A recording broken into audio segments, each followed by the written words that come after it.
Tak payahlah. Duduk sebelah mana meh? Ya. Assalamualaikum semua.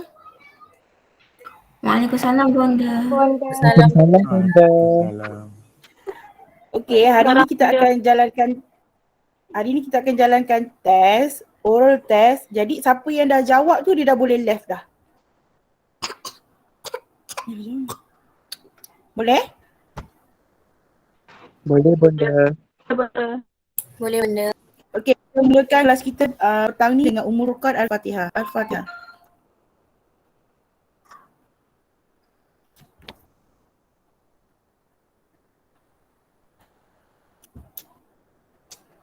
Okey, suara boleh jelas Jelas Bonda. Jelas. Sorry kalau ada environment kecil ni kat belakang. Dia dah buat kelas. Alright. Okey, soalan pertama untuk Nur. Tapi siapa yang dah jawab soalan, dia dah terus boleh left tau. Okey Nak Bonda. tunggu pun boleh. Nak tunggu pun boleh. Tapi nak left pun boleh. Okey Macam Bonda. mana?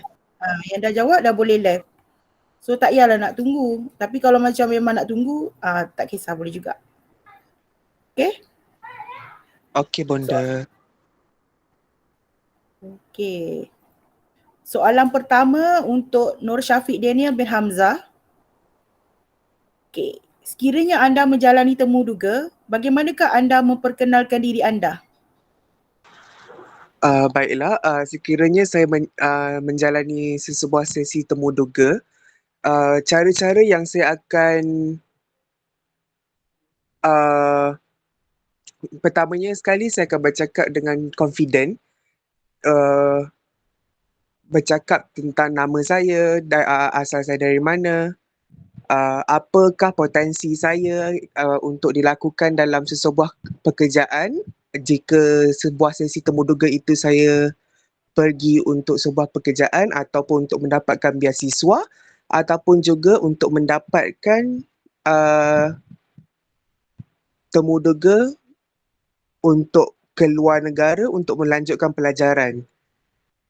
Pertama sekali saya akan bercakap dengan confident, suara saya kena jelas, lantang dan perlu sedikit kuat untuk dan juga intonasi perlulah tegas sedikit untuk mengambil perhatian juri-juri temu duga tersebut. Seterusnya saya juga akan berpakaian kemas untuk menunjukkan saya ada peribadi yang kemas dan juga menunjukkan tata susila yang baik untuk menarik hati juri-juri temu duga tersebut. Saya akan bercakap dengan jelas untuk memberitahu apa yang dimahukan oleh mereka dan insya-Allah akan memenuhi kriteria-kriteria yang mereka mahukan.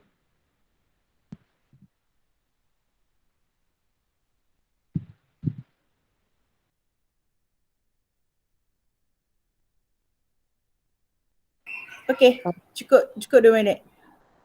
Setiap orang ada 2 minit je Okay, thank you Syafiq Daniel. Okay, thank you Bonda. Assalamualaikum. Okay. Setiap orang 2 minit je Okay, thank you Syafiq. Okay, soalan kedua untuk Nur Elina Balkis binti Muhammad Ramzan. Elina ada ke? Ada Bonda. Okay, soalan awak, terangkan kelebihan diri anda dan bagaimana anda memastikan motivasinya sentiasa meningkat dan berterusan. Okey, kelebihan yang saya ada pada diri saya ialah saya boleh buat 2 kerja dalam satu masa, multitasking. Sebagai contoh, saya boleh mendengar lagu sambil membuat kerja. Hal ini untuk untuk menguatkan motivasi saya untuk meneruskan untuk study. Selain itu, kelebihan yang saya ada ialah saya sentiasa membuat jadual belajar sehari sebelum. Sebagai contoh, hari ini saya dah listkan apa yang saya akan buat untuk esok supaya saya rasa saya lebih teratur. Kemudian kelebihan yang saya ada ialah saya selalu bangun awal. which is benda ni tak semua orang selalu buat, tapi saya bangun awal dan saya bukan orang yang night owl. Saya bukan orang yang selalu stay up semua. Saya bangun awal and then saya selalu tolong mak saya. Apa lagi ya?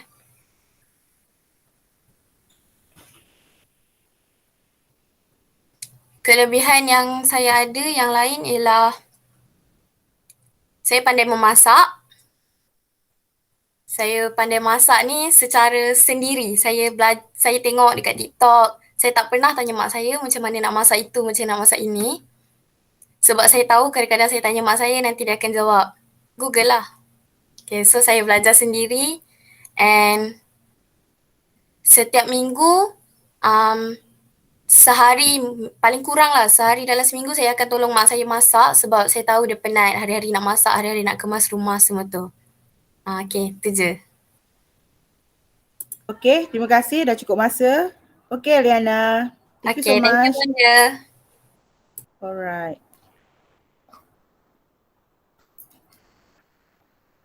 Okay, yang ketiga, Nur Ayu Atika binti Muhammad Nur Azam. Ayu Atika dia ke? Saya Bunda. Okay, suara okey Okey Bunda.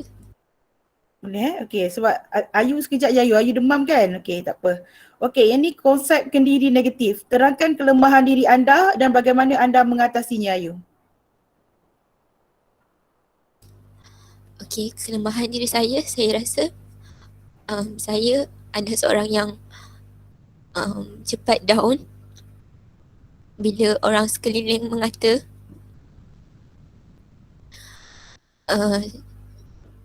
Dan saya juga seorang yang cepat terasa hati, cepat menangis. Jadi bagaimana saya untuk mengatasi masalah tersebut, saya akan cuba cari masa untuk berseorang diri mula-mula untuk mencari balik keyakinan diri. Dan saya akan cuba untuk build up semangat saya. Dan kemudian bila saya dah sedia untuk bersama mencari semangat atau motivasi daripada orang lain, saya akan cuba untuk mencari seseorang seperti ibu bapa, kawan-kawan untuk menaikkan balik semangat saya. Jadi macam itulah cara saya untuk mengatasi kelemahan saya, sebab saya tahu setiap masalah mesti ada jalan penyelesaiannya kan. Jadi saya tahu saya boleh selesaikan masalah saya dan saya boleh mengatasi masalah saya walaupun orang sekeliling ada sesetengah yang tak menyokong, tapi saya yakin masih ada yang menyokong diri saya untuk saya terus bangkit.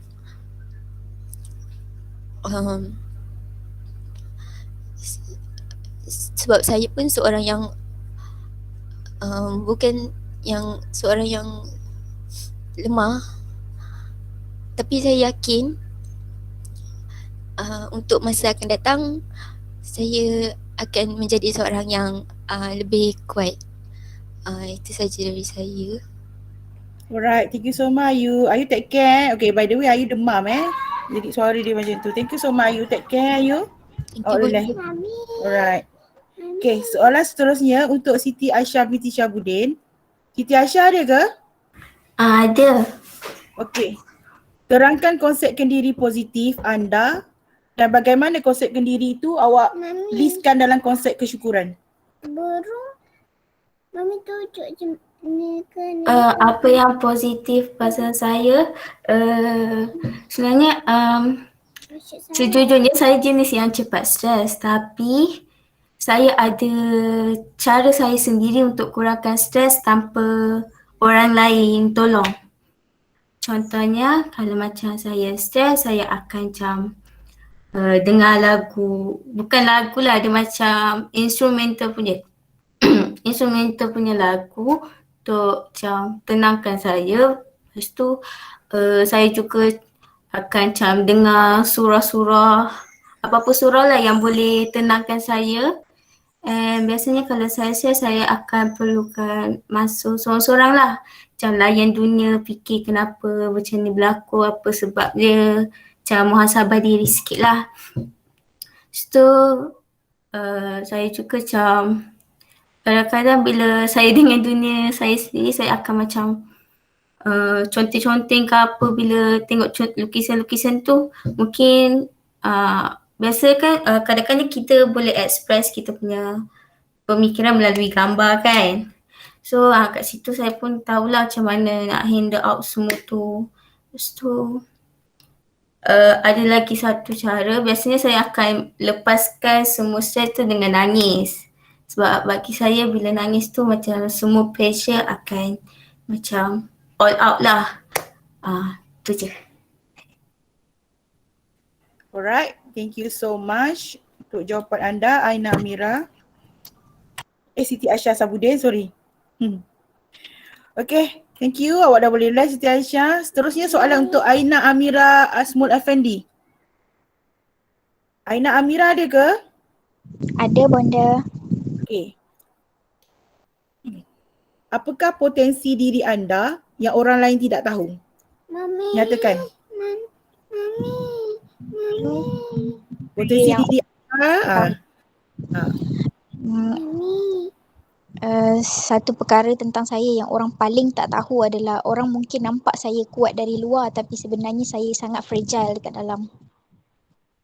Tapi dalam masa yang sama saya mampu untuk build up balik diri saya dengan cara saya sendiri, macam yang kawan-kawan yang lain juga. Cumanya saya ada cara saya sendiri dengan saya express apa yang saya rasa tak puas hati tu, saya express dengan cara yang tak menyakitkan diri saya. Saya expresskan dengan cara yang dapat menguntungkan diri saya lagi. Kalau saya rasa saya tak puas hati, saya selalunya akan pergi dekat bilik adik saya ke, saya akan tiba-tiba je akan suruh dia buat kerja sekolah, lepas tu saya akan macam marah tapi tak marah pun. Tapi saya akan tolong dia. Jadi itu satu pasal diri saya yang orang tak tahu. Saya sangat fragile di dalam, tapi saya mampu untuk build up diri saya sendiri dengan cara saya sendiri. Mungkin ada satu lagi saya punya potensi diri yang orang tak nampak, which is saya seorang outdoor person yang saya suka buat kerja lapangan. Kalau orang hantar saya ke kerja lapangan untuk buat kat site ke, kat camping ke, saya sangat suka benda tu. Tapi kalau kerja indoor saya kurang sikit. Macam tu. So that's all. Alright, thank you so much Aina Amira. Okay, soalan seterusnya untuk Noliana Maisara. Noliana Amran, sorry. Noliana Amran ada ke? Ada benda. Ada. Okay, Liana, okay dengar Okay, bagaimanakah cara anda untuk menunjukkan potensi diri anda di dalam kelas? Berdasarkan macam mana saya menunjukkan potensi diri saya dalam kelas, saya akan kekal aktif dalam kelas. Bila macam kalau lecturer tanya saya pasal soalan, macam mana saya nak jawab soalan, saya akan jawab soalan tu. And saya akan sentiasa ambil part waktu pelajaran. So like dengan cara tu, lecturer akan nampak potensi diri saya untuk terus kekal berjaya.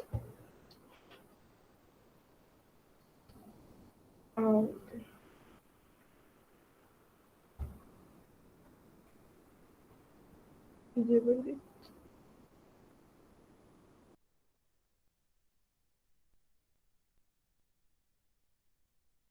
Okay, tu je Liana.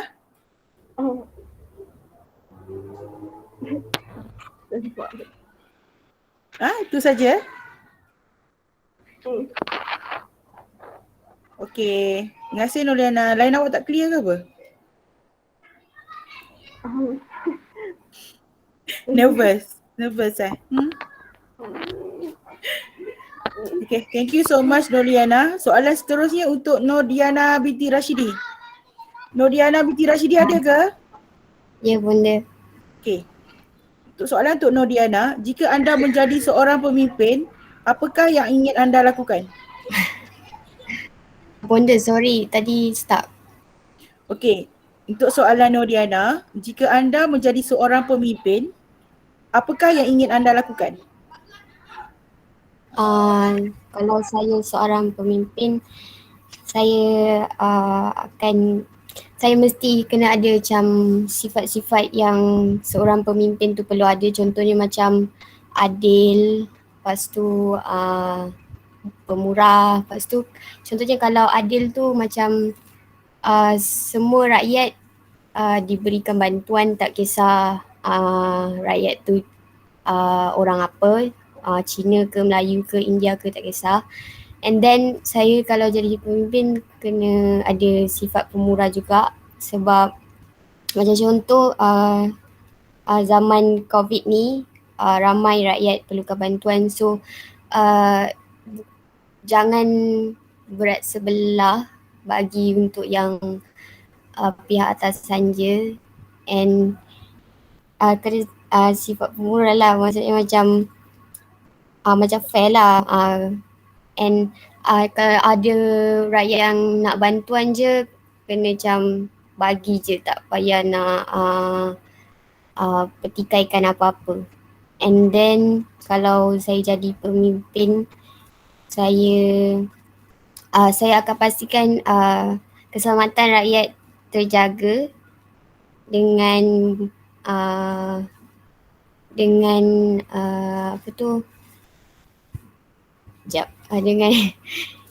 dengan fulfill apa yang rakyat nak, apa yang rakyat mahukan. Macam tu. Thank you so much Nodiana. Assalamualaikum. Thank you. Okay, soalan seterusnya untuk Nur Nasuha Najiha binti Muhammad Syamsani. Nur Nasuha ada? Ada bunda. Okey, ciri-ciri pemimpin bagaimana yang anda inginkan? Nyatakan. Ciri-ciri pemimpin yang saya inginkan ialah seorang yang berwawasan tinggi dan boleh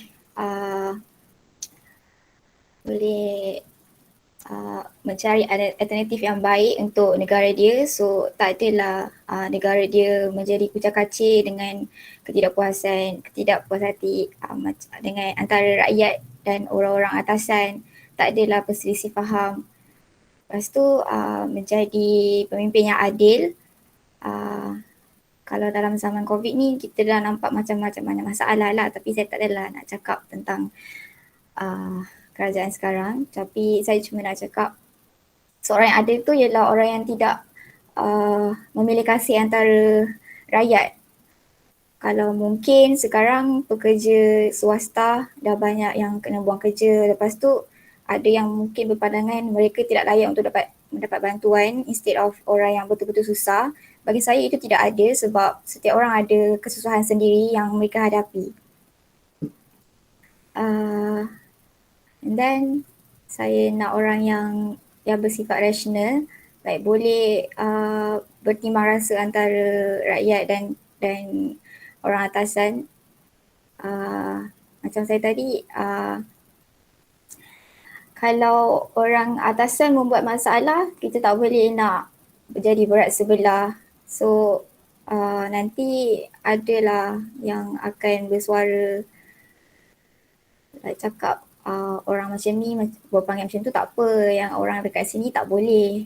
So I think itu je kot.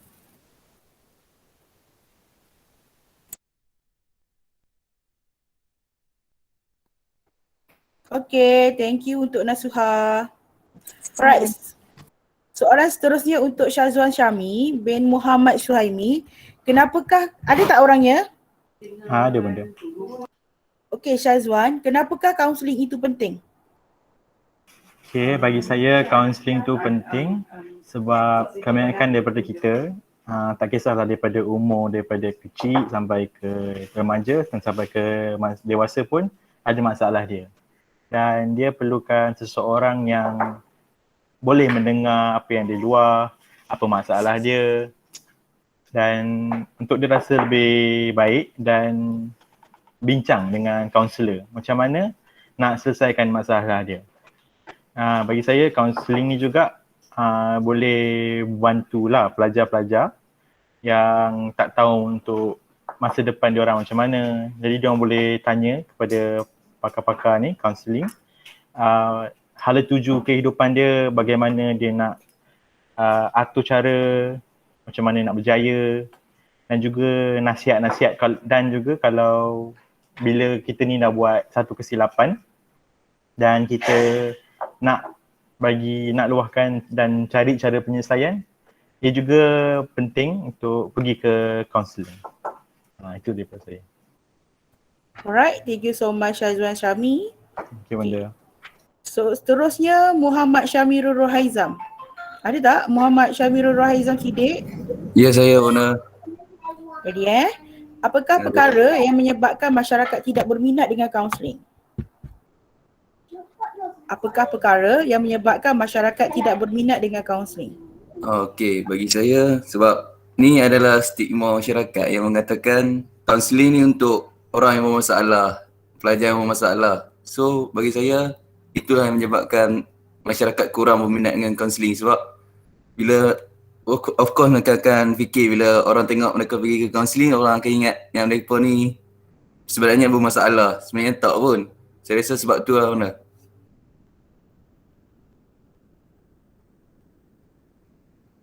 Lagi seminit. Okey, sebenarnya. Okey, selain tu mungkin ada kes-kes yang apa kaunseling ni apa menceritakan perkara-perkara yang tak sepatutnya pada orang ataupun macam pecah amanah lah. So mungkin itu adalah salah satu sebabnya juga. Alright. Thank you so much Syamirul. Sama-sama. Alright, soalan seterusnya untuk Nur Azira Iriani binti Razali. Azira ada ke? Saya madam. Dengar tak? Jelas. Azira Iriani ada? Saya madam. Dengar? Bonda dengar suara awak. Awak dengar suara Bonda tak? Dengar? Line saya tak kuat sikit. Awak dengar suara tak? Awak dengar tak? Tak, saya dengar awak. Awak dengar saya tak? Saya dengar. Okay, soalan untuk awak, kenapa anda memerlukan rakan sebaya? Bagi Kenapa saya, anda memerlukan rakan sebaya? Okey, bagi saya rakan sebaya ini penting sebab tak semua benda yang kita boleh cerita kepada ibu bapa kita kalau kita ada masalah. Kita perlukan rakan yang boleh membantu untuk menyelesaikan masalah kita, berkongsi masalah.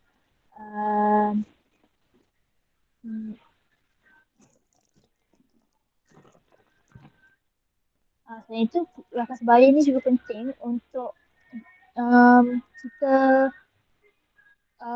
saling macam saya cakap contohnya macam kita boleh tahu kelemahan diri sendiri melalui kawan rakan sebaya. Rakan yang paling rapat kita, dia akan tahu kita, dia akan bagi tahu, rakan yang baik akan bagi tahu lah kita punya salah apa, and then kita akan cuba perbaiki dengan baik lah. Sebab kalau ada rakan yang contohlah rakan itu macam macam mungkin dia jaga belakang kita ke, itu kita itu adalah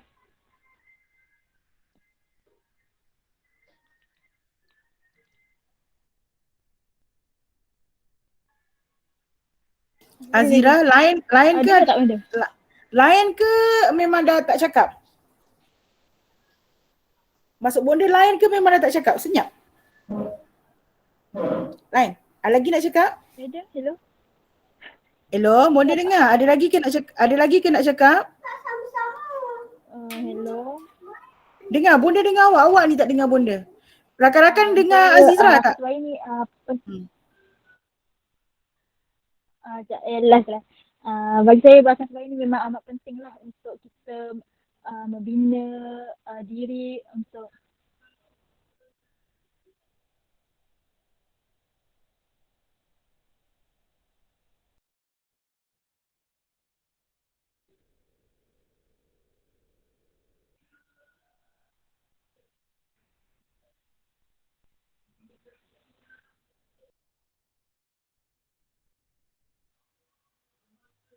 tak apalah Bonda, saya punya line tak elok lah Bonda.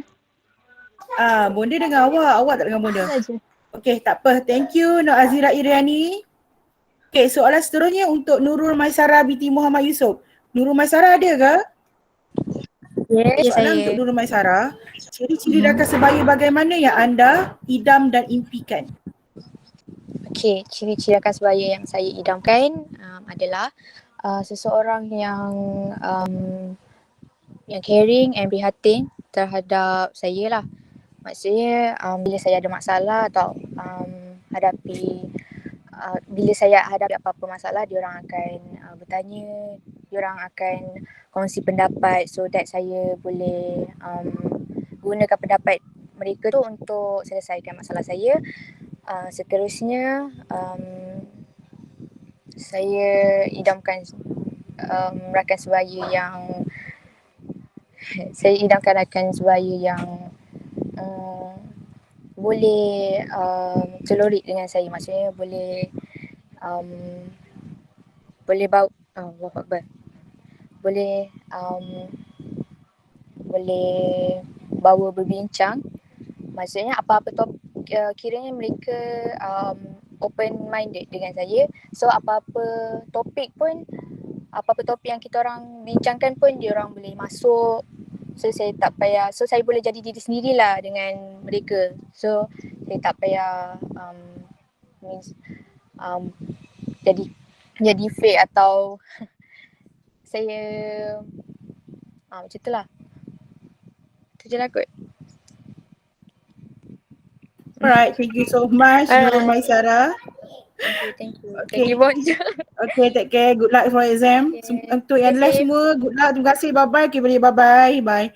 Okay, seterusnya Hanan Humairah binti Zainurin. Saya Hanan Bonda. ada? Okay, soalan untuk Hanan. Bagaimana cara anda menegur rakan sebaya yang melakukan kesalahan? Okey, macam mana cara anda menegur? Yes. Okay, macam mana saya menegur rakan sebaya saya kalau buat kesalahan? Kalau orang yang sekeliling saya yang memang kenal saya, mereka tahu yang saya jenis outspoken. Saya bukan jenis yang suka memendam rasa. Jadinya saya akan, contohnya mereka membuat kesalahan tu memang directly depan saya akan cakap, kau ni tak boleh macam ni. Tapi in a good way, macam mana tahap saya berkawan dengan orang tu. Kalau saya dengan orang tu berkawan hanya sekadar kawan biasa yang tak rapat mana, saya akan tegur cara yang macam mana saya tak rapat dengan orang tu. Cara orang boleh terima. Kalau kawan tu memang rapat, yang memang macam memang kita selalu berborak tentang isi hati, apa semua, saya akan cakap in a way memang betul-betul member yang memang saya jenis akan, kau tahu tak, aku bukanlah nak marah kau, tapi kau kena tahu yang kau buat ni salah. Tapi alhamdulillah sepanjanglah mereka kenal saya dan saya berangai bersifat seperti itu, ramai yang macam betul lah weh kau cakap, sebab saya jenis yang memang kalau dia orang buat salah, saya bukan jenis yang macam tak apa gini-gini. Saya lebih pada kau tak apa ni, saya adalah seorang yang jenis akan beri yang pedas sebab saya nak dia orang buka fikiran dia orang. Yang kau buat tu salah, bukan benda yang betul. Saya bukan jenis akan sokong. Salah ke betul dia orang, saya bukan jenis yang sokong. Kalau salah tetap salah. Jadinya mereka dah terbiasa. Lama-lama dia orang cakap, betul lah weh macam ni. Selama saya hidup, sifat saya yang tu walaupun kadang-kadang menjengkelkan, kadang-kadang tak boleh ubah juga kan dalam diri saya. Tapi alhamdulillah benda tu turns out to be a positive result sebenarnya. Dan akhirnya mereka juga akan berterima kasih kat saya sebab cara saya marah tu. Macam itulah benda. Terima kasih. Okay, thank you so much Hanan. Alright, soalan seterusnya untuk Siti Nur Ain binti Muhammad Kamal. Ada bunda. Ada. Okay, terangkan perbezaan kepentingan ibu bapa atau penjaga berbanding rakan sebaya dalam hidup anda. Kepentingan ibu bapa ni rakan. Perbezaan kepentingan antara ibu bapa dan rakan sebaya dalam hidup awak. Okey, perbezaan dia kalau kepentingan lah kan. Macam kita utamakan ibu bapa dulu, baru pentingkan pada kawan.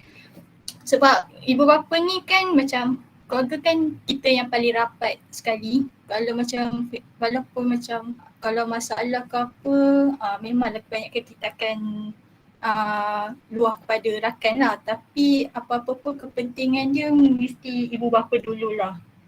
Apa-apa keputusan ibu bapa dulu. Kalau macam masalah ke apa, macam bagi saya lah kan. Kalau masalah memang saya ada cerita dengan kawan-kawan lagi sebab lebih selesa lah sebab rakan sebaya dengan saya kan. Jadi itu je kot. Ain tu je. Lagi satu kalau macam kalau masalah tu macam kita tak boleh nak handle ke apa, memang kita dengan stick dengan parents juga. Itu kepentingan dia. Alright, Ain, thank you so much Siti Nur Ain. Okay. Alright, soalan seterusnya untuk Siti Aisyah binti Adnan. Siti Aisyah ada? Ada bunda. Alright, soalan untuk awak. Apakah yang anda tahu tentang etika kaunselor? Apa yang saya tahu tentang etika kaunselor? Okey, kalau apa yang saya tahu tentang etika kaunselor ni, kita kena tahu yang kaunselor ni dia jenis yang bertanggungjawab, jenis yang amanah, jenis yang kena tahu untuk simpan rahsia seseorang tu. Sebab selalunya kaunselor ni mestilah dia kena tahu macam mana nak jaga privasi seseorang ataupun klien dia. Contoh kalau klien dia tu dia luahkan segala masalah dia, segala rahsia dia dekat kaunselor tu. Jadi kaunselor tu dia kena bersifat jujur dan amanah, tak boleh nak bongkarkan segala rahsia ataupun perkara yang diluahkan oleh seorang klien itu. Lepas tu kalau etika yang sebenarnya macam contoh kalau tanggungjawab, kalau seseorang tu, klien tu dia ada masalah dalam kehidupan dia ke apa, jadi sebagai seorang kaunselor tu dia kena cari jalan penyelesaian ataupun kena cuba untuk bantu klien dia tu dengan memberikan jalan penyelesaian sesuai dengan situasi klien dia tu. Jadi contoh kalau klien dia tu ada masalah dalam percintaan ke ataupun ada masalah dengan kawan-kawan dekat college ke apa ke, jadi kaunselor tu dia kena bagi macam kata-kata semangat dekat klien tu ataupun kena bagi peringatan dekat kaunselor tu supaya sabar ataupun suruh klien tu kena buat macam tu, macam ni, macam tu. Jadi yang ni macam tu lah etika kaunselor. Alright, thank you so much Siti Aisyah. Okay Aisyah? Alright. Thank you. Soalan seterusnya untuk Nur Atira binti Muhammad Ali. Nur Atira ada tak? Ada bunda. Soalan untuk awak. Bagaimana anda berkomunikasi bersama ibu bapa sekiranya anda tidak setuju dengan pendapat mereka? Okey. Contoh macam sekarang kan memang betul ibu bapa ni dia macam lebih tahu banyak benda dan makan banyak asam garam kan. Tapi kadang-kadang ada certain perkara tu misalah. And then kalau macam sebagai anak, sebagai saya nak cakap, mesti saya kena cakap dengan cara yang halus dan tak terlampau nak menyakitkan hati dia. Sebab yelah ibu bapa kan bila dah meningkat usia ni, bila kita cakap something mudah terasa. So saya kena cakap dengan cara yang baik, tak adalah macam tinggi suara ke apa. kena jelaskan baik-baik supaya mak saya faham, ayah saya faham kenapa saya maksudkan macam tu. Sebab kalau macam tiba saya macam cakap dalam nada yang tinggi ke, saya cakap macam mak saya salah ke apa, nanti mungkin akan timbul pergaduhan ke apa, terasa hati, nanti takut hubungan keluarga tu akan renggang tanpa disedari. Macam tu. Sorry. Thank you so much Nur Atira. Okay bunda, terima kasih. Okay, Mak boleh Soalan seterusnya untuk Yusradini binti Yusno. Yusradini ada? Ada benda. Alright. Soalan awak adalah, bagaimana anda berkomunikasi bersama pensyarah dalam bertanyakan sesuatu soalan yang awak tak faham? Okay, kalau untuk macam ni, first kali saya akan introduce diri saya. Saya akan cakap nama saya dari kelas mana, semua tu. Lepas tu saya akan minta maaf dulu sebab saya macam mengganggu dia punya masa. And then saya akan directly cakap dekat dia, Madam, Sir, saya ada soalan nak tanya untuk tajuk yang kita belajar tadi. Lepas tu nanti saya akan tunjuk macam soalan ke yang saya nak tanya dia, and then saya akan cakap, kalau untuk soalan ni kan Madam, kenapa dia macam ni. Maksudnya macam untuk setiap perkataan tu saya akan letak Madam supaya saya tak nak nampak yang saya ni macam rude ke, desperate ke. Saya tak kisah kalau lecturer tu reply lambat sebab saya faham dia ada masa untuk dia, keluarga dia semua tu. Jadi lepas dia saya tanya soalan yang saya nak tanya tu, saya akan terus cakap terima kasih sebab saya akan cakap terima kasih terus. Lepas tu bila dia dah reply tu, dia terangkan ke semua tu, saya akan cakap lagi terima kasih sebab ajar saya, and then saya akan minta maaf lagi sekali sebab saya ambil masa dia macam tu. Lepas tu nanti biasanya saya akan kasih stiker lah kat dia lepas saya dah hantar cakap terima kasih semua tu. Itu je. Okay, stiker emoji Alright. Saya hantar stiker yang budak kecil comel-comel tu. Okay, thank you so much Yus. Soalan seterusnya untuk Muhammad Akmal bin Mat Ali. Muhammad Akmal ada? Ada. Ya saya. Okay, soalan untuk Akmal. Apakah jenis komunikasi yang sering digunakan ketika pandemik ini? Komunikasi yang sering digunakan ketika musim pandemik ini. Komunikasi. Okey, sekarang komunikasi through online macam WhatsApp, Instagram, Telegram. So bila kita dekat zaman pandemik COVID-19 ni, kita kan tak boleh nak jumpa secara face to face dengan kerap. Maybe tak jumpa langsung pun. Maybe ada orang yang duduk jauh kan, macam saya dan classmate saya tak ada yang senegeri. Memang ramai yang jauh. So kita akan berbincang dengan platform atas talian. Agak mudah lah. Memang mudah lah untuk kita berbincang untuk buat assignment ataupun kerja-kerja lain ataupun saja-saja nak berbual untuk mengeratkan hubungan silaturahim. Tapi ada juga kekurangan dia untuk macam orang yang mungkin dekat kawasan dia tak ada coverage, tak ada line yang bagus kan. Ataupun memang rumah dia dekat kawasan pedalaman yang tak ada line, memang agak sukar lah untuk berkomunikasi dengan mereka macam tu. Itulah, memang mudahlah untuk kita berkomunikasi secara atas talian. Alright, thank you so much Akmal. Okay, thank you benda. Assalamualaikum. Salam. Okay, good luck exam semua yang left. Okay, seterusnya soalan untuk Nurul Uzma Hamzah. Nurul Uzma Hamzah? Ya, benda. Ada? Ada benda. Okay, soalan awak, adakah anda menyukai komunikasi lisan? Terangkan mengapa? Saya lebih suka berkomunikasi secara lisan berbanding atas talian, sebab bila kita berkomunikasi dengan lisan, kita dapat nampak reaction orang tu bila kita tengah bercakap dengan dia. Maksudnya kalau macam saya nak tanya something tentang pelajaran dekat kawan saya tanya depan-depan, so saya boleh nampak reaction dia. Dia suka nak ajar saya secara ikhlas ataupun dia terpaksa, ataupun bila macam kita mengadu kat kawan, atau sesiapa orang terdekat kita, kita boleh nampak reaksi diorang macam mana. Diorang fake ataupun diorang betul-betul ikhlas nak bagi pendapat semua tu. Macam tu lah. Alright, thank you Uzma. Thank you. Okay, so alright my dear, good luck exam. Okay, seterusnya soalan untuk Nur Syahira Farha. Saya benda. Okay my dear, siapakah remaja? Terangkan. Siapakah remaja? Terangkan.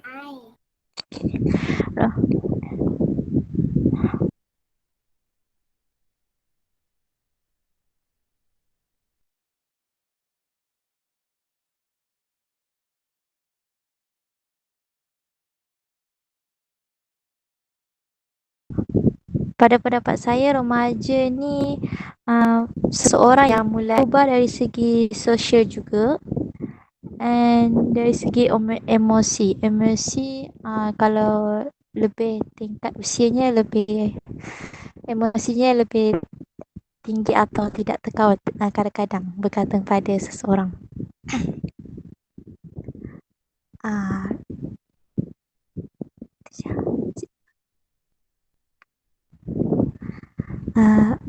Remaja juga ialah seseorang yang sudah ahli baligh atau yang sudah meningkat dewasa. Dia perangai dia juga lebih matang daripada usia dia yang sebelumnya. Okey. Itu je benda. Alright, thank you Syahira. Good luck exam. Welcome. Thank you benda. Okay, soalan seterusnya untuk Nurul Afika Syahira. Nurul Afika Syahira Zulkarnain ada? Ada benda. Alright. Apakah yang remaja inginkan? Terangkan. Apakah yang remaja inginkan? Sila terangkan.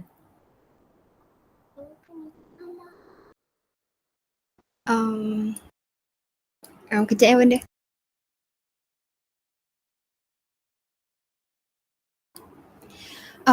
Pada pendapat saya, remaja ni dia inginkan kebebasan. Macam yang kita tahu, remaja sekarang ni tak suka dikongkong oleh ibu bapa. Bila ibu bapa mereka tanya nak pergi mana, nak keluar dengan siapa, nak lepak dengan siapa ke, diorang tak suka dikongkong. So diorang macam kalau boleh nak kebebasan yang tak nak ibu bapa diorang ambil tahu pasal diorang langsung. Tapi kita tak boleh biarkan sifat tu ada dalam diri kita, sebab kebebasan yang melampau ni akan mendorong diri kita untuk melakukan perkara yang tidak bermoral, macam terpengaruh dengan rakan sebaya ke lepas tu macam kita akan mudah terikut-ikut sifat rakan kita yang kurang bermoral, macam tutur kata mereka tak sopan, selalu menggunakan bahasa-bahasa kesat. So saya rasa itu saja pendapat saya, yang remaja sekarang lebih memilih untuk mempunyai kebebasan diri untuk diri mereka. Alright, thank you so much Nurul Afika. Good luck for your exam. Soalan seterusnya untuk Umarul Sidki Ismail. Umarul? Ada kata kan? Macam adik kan? Ada, okey. Umar Sidki, adakah anda seorang yang bermotivasi? Terangkan. Adakah saya seorang yang bermotivasi? Terangkan. Ya ke atau tidak? Lepas tu terangkan. Adakah anda seorang yang bermotivasi? Terangkan. Okay, saya seorang yang bermotivasi kerana kalau saya yakin, bukanlah yakin tapi boleh tahanlah juga yakin, sebab macam biasanya kalau macam rakan-rakan saya atau kawan-kawan saya ada masalah, bila saya dapat tahu je diorang ada masalah, saya lah yang akan try yang terbaik lah semampu saya untuk tolong diorang. Kalau macam diorang ada mental breakdown, saya yang akan macam bagi advice, motivation kat diorang. Kalau macam diorang ada masalah dengan assignment ke apa, kalau saya ada masa, saya sendiri akan tolong, begitu-begitulah. Jadi saya tak yakin saya seorang yang bermotivasi kerana saya sendiri susah untuk dapat mental breakdown. Kalau macam saya ada apa-apa masalah yang berat ke atau yang boleh buat sakit kepala, saya biasanya cara saya mesti akan saya relax. Saya tak akan panik dan saya tak akan gelabah biarkan benda tu mendominasi fikiran saya. Saya tak akan biarkan. Saya akan chill and relax, keluar rumah, jalan-jalan. Kalau macam PKP ni saya berjalan je lah keliling taman lah, macam tu je lah. So saya seorang yang memotivasi. Itulah apa yang saya boleh cakapkan. Alright, thank you Umarul. Okay, continue untuk you punya motivasi yang baik untuk Batu Rakan. Okay, good luck for your exam. Soalan seterusnya untuk Nur Alisha Muhammad. Nur Alisha Muhammad Saiful, ada? Ada. Okay. Pada suasana bila anda merasakan diri anda tidak bermotivasi? Selalunya saya rasa diri saya tak bermotivasi macam sebelum tidur tau. Sebab selalu macam sebelum tidur saya akan fikir semua masalah yang saya ada. So dari situ saya rasa macam kadang-kadang saya menangis, saya termenung, saya macam rasa down lah kalau bila malam kan dengan tak ada orangnya lagi. So dari situ, so waktu malam adalah waktu yang paling saya tak bermotivasi. Alright, tu je. Tu je. Okay, thank you Alisha. Good luck for your exam. Soalan seterusnya untuk Muhammad Danish Muhammad Farid. Danish ada? Ya, saya ada. Danish, alright. Bagaimana anda menguruskan masa belajar anda? Bagaimana anda menguruskan masa belajar anda? Okey, untuk menguruskan masa belajar, saya lebih mementingkan tentang subjek yang saya lemah untuk dijadikan, untuk diletakkan majoriti masa dekat untuk belajar kepada subjek yang saya lemah. So, saya dapat memastikan subjek yang saya lemah tu saya cover balik dan memastikan saya punya ada improvement dekat subjek yang saya lemah tu. Sebabkan saya dah luangkan banyak masa kepada subjek tersebut. Selain itu disebabkan sekarang sedang ODL, belajar di rumah. Jadi kekangan masa tu mungkin tak berapa sukar untuk saya sebab perkara yang saya perlu dilakukan di rumah tak terlalu banyak. Jadi lebih banyak masa untuk saya untuk belajar. Masa-masa lain seperti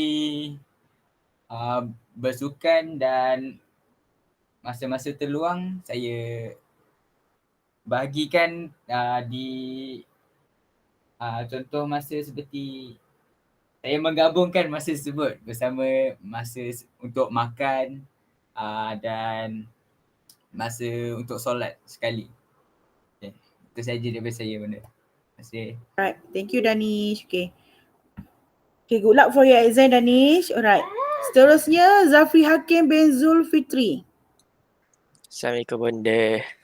Salam Zafri. Okay, soalan untuk Zafri adalah bagaimana anda menguruskan masa dalam menjaga kesihatan diri anda? Okay. Menguruskan masa dalam menjaga kesihatan diri. Okay. Yes. So first of all, untuk uruskan masa jaga kesihatan ni, saya tidak tidur lambat lah. Yang first kali tidak tidur lambat. So macam saya akan hadkan masa saya, tak kisahlah belajar ke study ke, tak lebih daripada 12 ke 1. Kalau untuk saya lah 12 ke 1. Kalau lebih macam pukul 3, 4 tu, selalu kalau bangun pagi mesti badan saya rasa panas. Saya selalu macam tu, tak tahu kenapa. Lepas tu mandi awal pagi, so biar badan tu cepat rasa segar. Saya akan make sure saya jaga masa makan saya. Contoh macam ada breakfast, makan tengah hari, makan malam. Kalau contoh macam saya terlepas salah satu tu, kemungkinan boleh masuk angin lah perut tu. Saya ada sakit perut. Lepas tu macam biasa lapar. Hmm. Lagi satu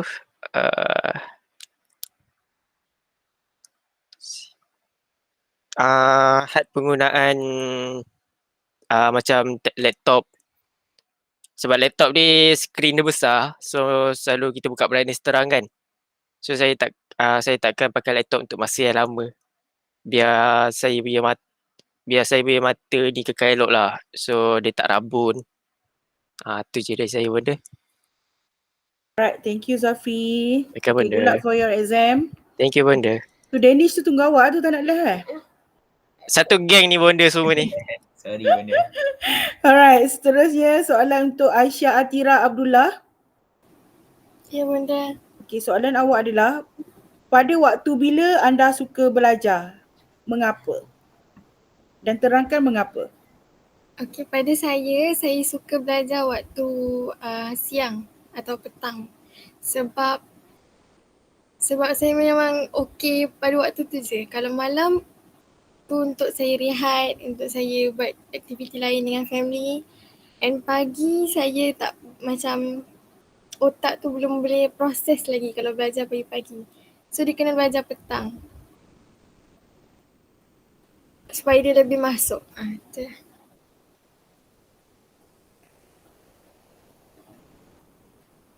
Dah? Tu je? Ada tu je benda. Alright, thank you Aisyah Atira. Soalan terusnya untuk Nur Atira Osman. Okay, good luck for your exam. Nur Atira Osman. Saya benda. Okay. Adakah anda suka bekerja dalam kumpulan? Jika jawapan ya atau tidak, mengapa?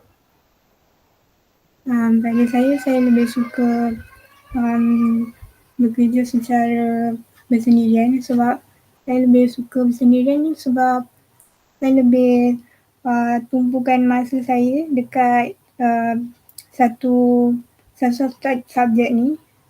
Lepas tu bila ada perkara yang macam ada yang saya kurang faham ataupun lebih kepada tukar nak faham satu subjek yang saya belajar tu, saya akan tumpukan dekat situ. Saya akan cuba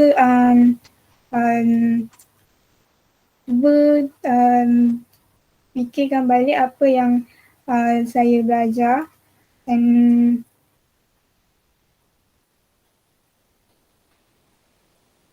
saya akan ulang semula apa yang pensyarah saya ajar. Saya cuba lakukan sungguh-sungguh lah. Kalau saya tak dapat pun, saya akan cuba melihat rujukan seperti dekat YouTube, dekat Google ataupun laman-laman yang ada reference macam tu. Alright, thank you Nur Atira. Good luck for your exam. Soalan seterusnya untuk Muhammad Syazmi Zulfaqar. Syazmi ada? Saya benda. Okey. Adakah anda suka menyendiri? Mengapa? Jawapan boleh ya atau tidak. Saya merupakan seorang yang pendiri kerana sebab kalau saya sendiri, saya berasa sangat tenang. Tenang dengan masalah semua, dengan apa stres juga yang fikir. Kalau dengan sendiri, saya akan lupakan semua tu. Selain tu juga, sebab kenapa saya suka sendiri sebab saya dapat luangkan masa bersama dengan saya sahaja. Saya rasa itu saja. Terima kasih. Okay, thank you Syazmi. Suka me time budak ni. Alright, seterusnya good luck for your exam. Muhammad Nakiuddin Rejak ada? Ada benda. Okay, Naki. Okay, apakah perkara yang anda ingin capai dalam hidup anda? Nyatakan. Okay, perkara yang saya ingin capai dalam hidup saya, first saya nak jadi macam apa? Seorang yang berjaya, loaded dengan yang kaya, and then berkejaya Lepas tu beragama dengan jadi yang seorang yang lebih alim lah. Macam tu. So kalau saya kaya, saya boleh hantar mak saya pergi haji, semua macam tu. Boleh tolong kawan-kawan. And then satu lagi, saya nak jadi macam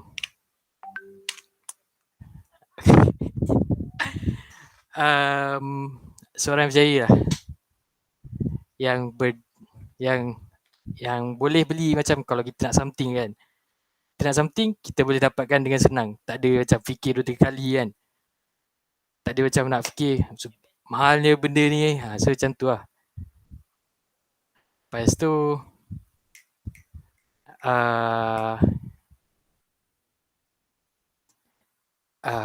kejap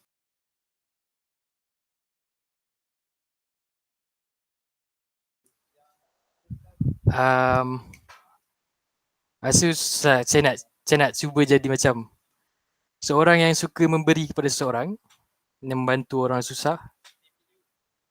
Macam Baby Liu. Macam tu lah. Itu saja. Okay, Alhamdulillah Naki. Harap makbul lah jadi Baby Liu. Baby Liu pun dah tua je kena ada pelapis orang dia kau. Amin. Okay. Soalan last untuk Adam Rabili. Adam Rabili ada? Kawan-kawan tunggu awak ni Adam. So jawapan awak kena mantap sikit. Adam. Okay. Okay. Apakah halangan-halangan yang anda hadapi dalam hidup ini? Nyatakan. Halangan-halangan. Apakah halangan hidup yang awak hadapi? Nyatakan. Halangan dia. Ya, sebagai saya student kan. Kita semua ni lah student. Mesti lah halangan dia belajar tu kan. Macam ujian dan cabaran bila kita nak menimba ilmu tu. Itu yang susah untuk hadapi lah. Macam nak catch up, nak belajar sesuatu. Kadang-kadang ada orang boleh, kadang-kadang dia terus masuk. Tapi ada orang kan memerlukan masa. So saya rasa itu cabaran dia. Itu adalah salah satu halangan lah dalam hidup saya. Sebab yelah daripada dulu sampai sekarang belajar kan. Daripada tadika sampai sekarang ni. Lepas tu lagi satu, apa lagi ya? Itu je lah saya rasa. Alright, thank you so much Adam. Rugi kau orang tunggu dia. Jawapan dia pendek berbenau. Mana? Apa? Nampak boleh? Kan memang kita dah tengok gambar dah. Aduh dah. Jom. Cepat. Okay, tak apalah. Tu Danish, baru nampak muka, ya Allah, tak kena muka dah. On the way. Ni Aisyah Atira dia ni? Geng tak? Ni cari. Tapi aku tu Zafri mana? Oh, K-pop semua muka. Syazmi. Zafri Hakim. Azmi suka dia tidur tu benda. Syazmi, cepat Syazmi. Dia tengah pakai baju. Tanya soalan yang berkait dengan diri dia pun dia. Suka bersendiri. Benda agak dah, dia baru nak pakai baju. Pakai baju. Awak dah Sejuk. Aduh Syaz. Tak mandi lagi. Dah mandi dah. Siapa? Sejuk dia ni.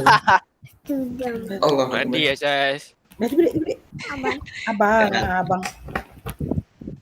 Okay, kira.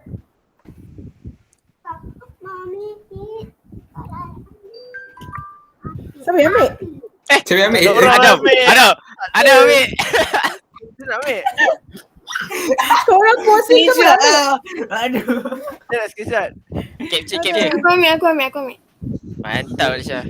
Baik, Syah. 1, 2, 3. 1, 2, 3. Dah. Alright, good luck for your exam. Thank you bunda. Okay, Thank you bunda.